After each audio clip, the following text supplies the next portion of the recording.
Such ugly and talentless girl doesn't even look like me at all. It's not my kid anyway, is it? So said my husband and his mother, who favored only our gifted son. They insisted that she should work right out of middle school, and the things I had prepared for her high school life were torn to shreds. Unable to bear it anymore, I fled with my son and daughter, the three of us. I am Karen.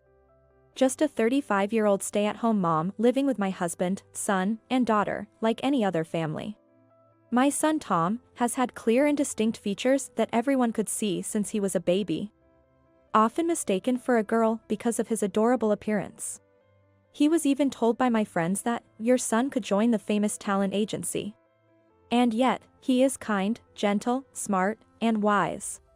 By the age of 3, I believe he could already converse like an adult. On the other hand, my daughter, Lily. As her parent, she is the cutest girl in the world, without any doubt. However, she was far from what is commonly referred to as a pretty girl in appearance. She had a chubby physique. With her plump cheeks, her narrow, small eyes were almost hidden, and her hair was frizzy. She grew slowly, she was late to start speaking, and it seemed she wasn't good at physical activities. Yet, I loved both my daughter and son more than anything in the world and was content for them to grow at their own pace. However, there were those who disapproved of my daughter. My husband adored our son. When he came home from work, he would only pay attention to Tom. To Lily, who desperately tried to get her dad to play with her, he would harshly say, "Don't try to flatter me, it's disgusting." Each time, Tom would suggest, "I want to play with my sister too, let's all play together." But my husband would respond, "Don't play with your sister." Stupidity might be contagious, and would only let Tom sit on his lap. Tom seemed uncomfortable on his cheerfully doting father's lap. Being the smart boy he is, he probably understood all the awful things his father said about his sister. My mother-in-law also doted on my son and repeatedly treated Lily harshly. My husband's family owned a business. My husband's father had passed away, and he was expected to take over the business, so we visited my in-laws' house once a week. Each time, my mother-in-law would blatantly show her displeasure, saying, "Oh, Karen and Lily came too." It would have been fine with just my son and Tom. Even though she said we didn't need to come, she treated me like a servant and would call to complain if we didn't show up. I didn't want to visit my in-laws, but since my husband forced me to help with chores there, I had no choice but to accompany him. That day, my mother-in-law surprisingly said she would take Tom and Lily to the department store and park by train. While Lily was happy to play with her grandmother, I had a bad feeling. However, unable to escape the chores imposed on me, I sent them off with a sense of unease. In the evening, my mother-in-law returned, carrying a sleepy Tom on her back. "Wow, he's gotten so heavy. Tom has grown up, hasn't he?" My mother-in-law says so happily. But I couldn't see Lily anywhere. "Where is Lily?" I asked, fearing the worst. When I asked, surprised, my mother-in-law responded without a hint of guilt, "I have no idea." Both of them looked sleepy.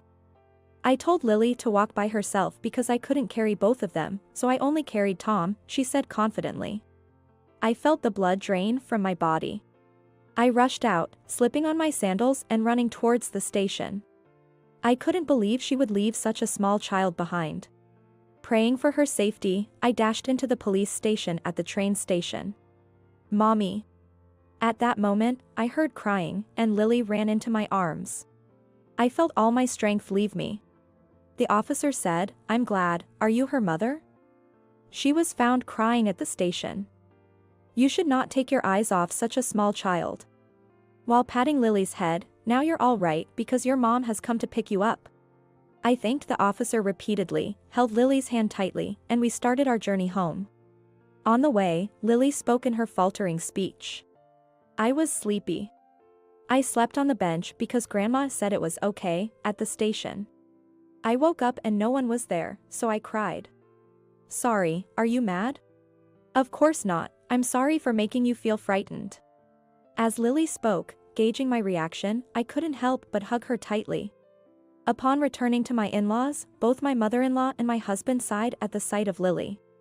"So, she was found, huh?" Hearing my husband's disappointed tone, I couldn't help but yell, "Are you telling me that you don't care what happens to your own children?"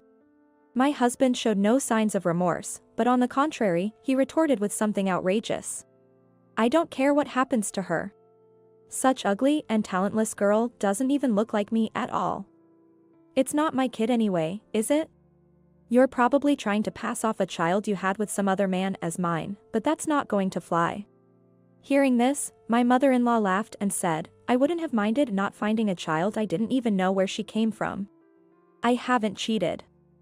Lily is truly your daughter. What proof do you have that I had an affair? I complained, only to be snarked at. The fact that she looks nothing like me and is both unintelligent and unattractive is proof enough of your infidelity. After that, Lily and I stopped visiting my in-laws. No matter how much my husband scolded me or how many snide remarks my mother-in-law made over the phone, I endured it all to protect Lily.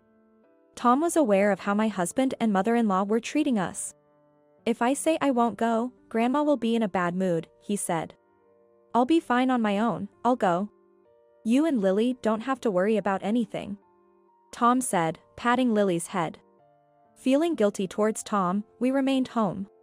Tom is truly a kind child. Dealing with my moody mother-in-law must have been hard, but he managed well with his cheerful and friendly nature. I thought about getting a divorce many times, but as a housewife with no professional qualifications, I could not believe that I would be able to raise Tom and Lily on my own. So I could only endure this life. And so, Lily and I were practically estranged from my in-laws for several years. Tom had already become a working adult, and Lily was about to enter high school the following year. Lily was looking forward to her high school life, with her uniform, new bag, and textbooks all ready. My husband's behavior towards Lily remained the same, but we decided not to let it bother us anymore.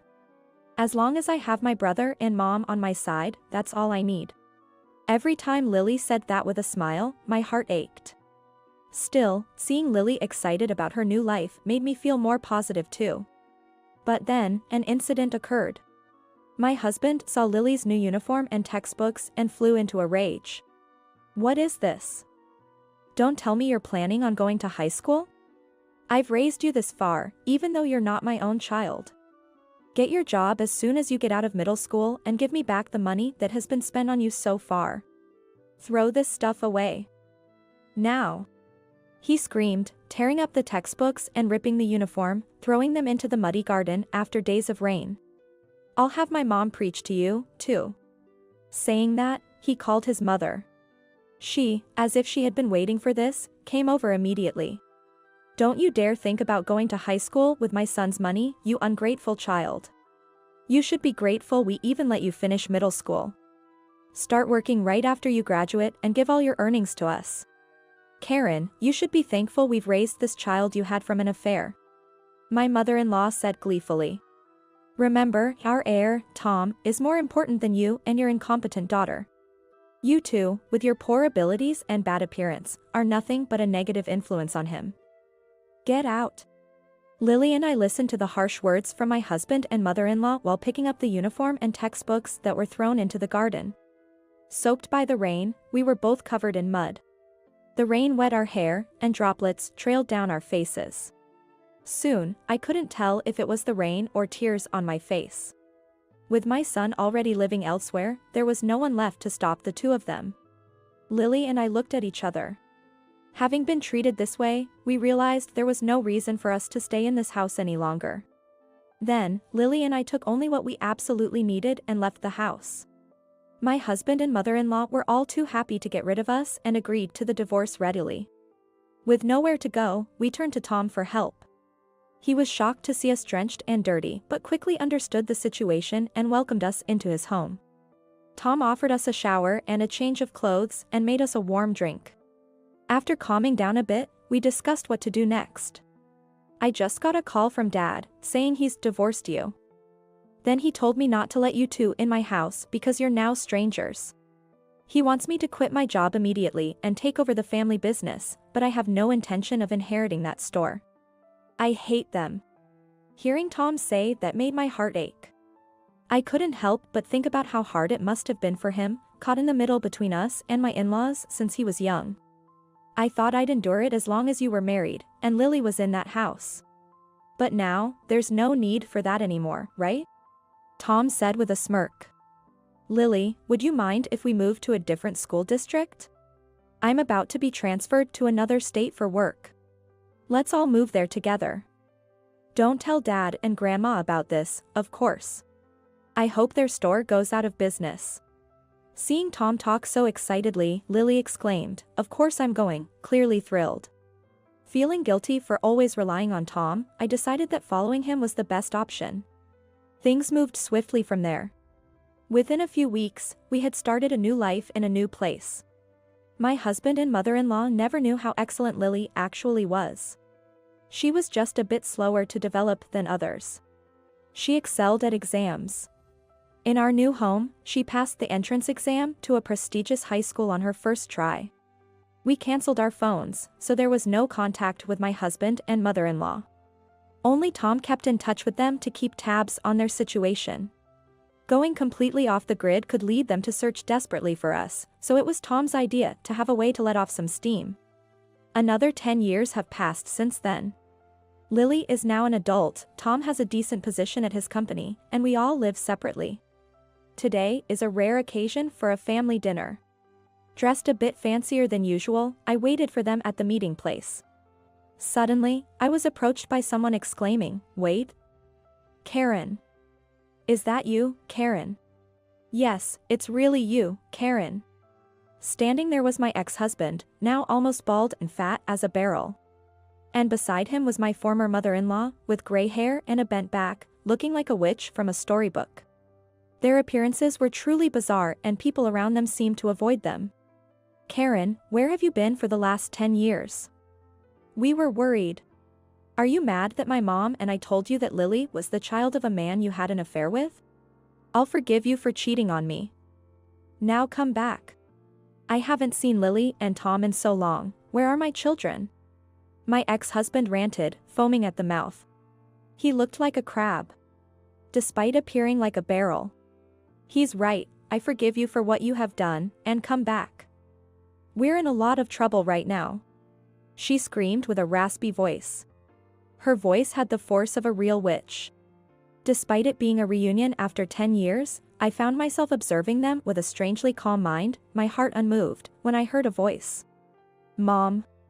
Mom, everything's all right?"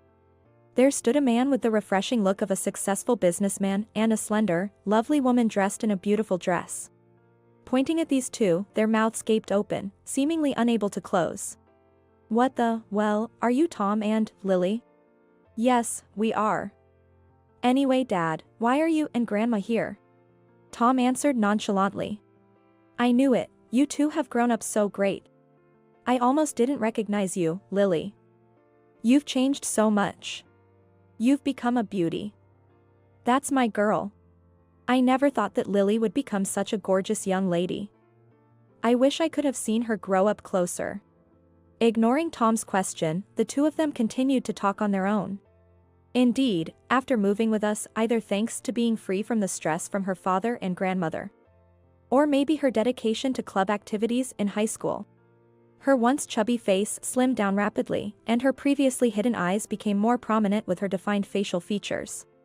Perhaps her hair quality changed during puberty, but her frizzy hair turned into nice wavy hair. Not just a parent's wishful thinking, Lily now could stand side by side with most pop stars in terms of beauty. Well, since her brother Tom is handsome, it's natural that Lily would also have the potential to be beautiful. Both of them are excellent and now work for a major corporation. I'm very proud of both of my kids, who are considerate of their mother. Now that the family is together for the first time in 10 years, let's go out to eat. I'm short on cash, so Tom and Lily will treat us, right? I raised you to this far, so I'm looking forward to your filial piety from now on." Saying this, my ex-husband placed his hand on Lily's shoulder. However, she swiftly brushed his hand off. "Don't touch me, it's disgusting. I've been told my whole life that I was a child born from an affair. I don't have a father. I don't remember being raised by you. Who are you?" Lily, wearing heels, was taller than him. Looking down on him, she cast a cold gaze. "Dad, no, I don't even want to call you Dad anymore. You haven't forgotten what you did to Mom and Lily, have you? We've kept in touch sparingly, but that ends now. I will be completely cut off from you as of today. Tom spoke indifferently, leaving my ex-husband stunned for a moment, but he soon began to rage. How dare you speak to your parent like that? Lily, you come back home right now and marry the son of a big company nearby to establish a connection with our store. Tom, you come back and help revive the store. Karen, you apologize for everything you've done and devote to me and my mom for the rest of your life. Then I will forgive you. He burst into a fiery rage. Watching him, Tom and Lily exchanged glances. And they couldn't help but burst out laughing. We don't need your forgiveness. Why do you think we want to be forgiven by you? How did you even come to think that way? First of all, I'm getting married soon, so I can't marry that son of the big company or whatever you're talking about. That's too bad. I'm also about to start my own business, so I can't take over the store. Oh, it's such a shame. It's too bad to see such an old store close down. Such a shame. Both chuckled, shaking their shoulders in laughter. My ex-husband wore a look of utter despair. No way, Karen, you'll come back to us, right? His pleading gaze was disgusting. There's no way I'm coming back. Who would willingly become a slave again? I am remarried to say the least, so it's impossible for me to go back. Oh, what a shame. I flaunted the shining ring on my left ring finger. What? Remarried? You married someone else without telling me. I don't approve. I won't admit it. He tried to snatch the ring by grabbing my arm. Tom hastily tried to intervene, but a man stepped between my ex-husband and me even quicker. Do you need something from my wife? Please refrain from any rough behavior. He felt intimidated by the man's commanding presence. Who the hell are you? He shouted back with all the bravado he could muster. I'm David, Karen is my wife. Karen and you were divorced 10 years ago. I am the lawyer who assisted with the proceedings at that time. So I am well aware of the details. Lawyer. My ex-husband, weak in the face of authority, seemed considerably shaken by the man claiming to be a lawyer. Indeed, I hit it off with David, the lawyer who helped me during my divorce, after having various conversations with him, and we started dating. And then we got married a few years ago. My ex-husband's face turned red with rage, practically foaming at the mouth. He looked like a boiling lobster or a barrel. What's with the lawyers? Just because you make a little more money doesn't make you a big deal. Everyone should do as I say. Karen is my wife, and Tom and Lily are my children. You're in the way. Damn it, you bastard.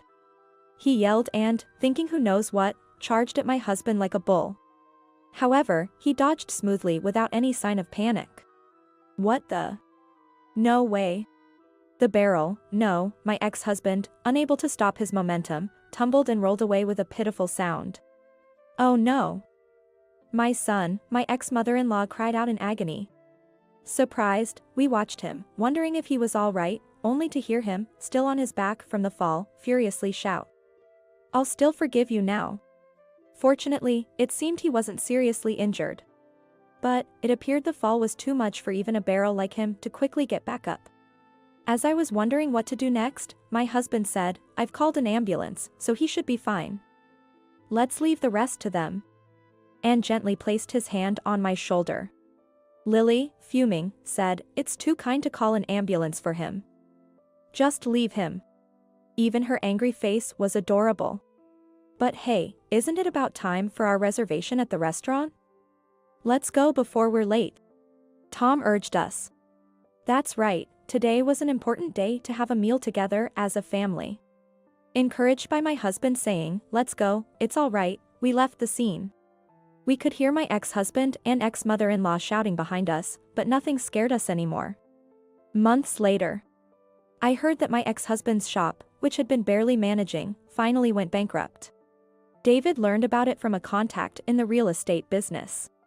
It was impressive how they managed to hold on for 10 years after we left.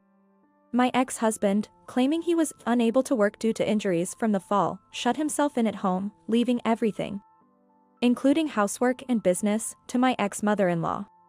To repay the debts incurred from closing the shop, she was desperately working, despite her old age. hearing about their recent situation. I was somewhat impressed by the fact that there really is such a thing as karmic retribution, that is, those who continue to do terrible things to others will one day have it come back to them. One Sunday afternoon, I took out a dress from the dresser to wear to Lily's wedding and held it against my body. "That looks great on you," he said. "Which suit do you think looks better on me? But to think I can attend as Lily's father, that makes me really happy." Turning to those words, there stood my husband, holding 2 suits in his hands and smiling with a slightly embarrassed look.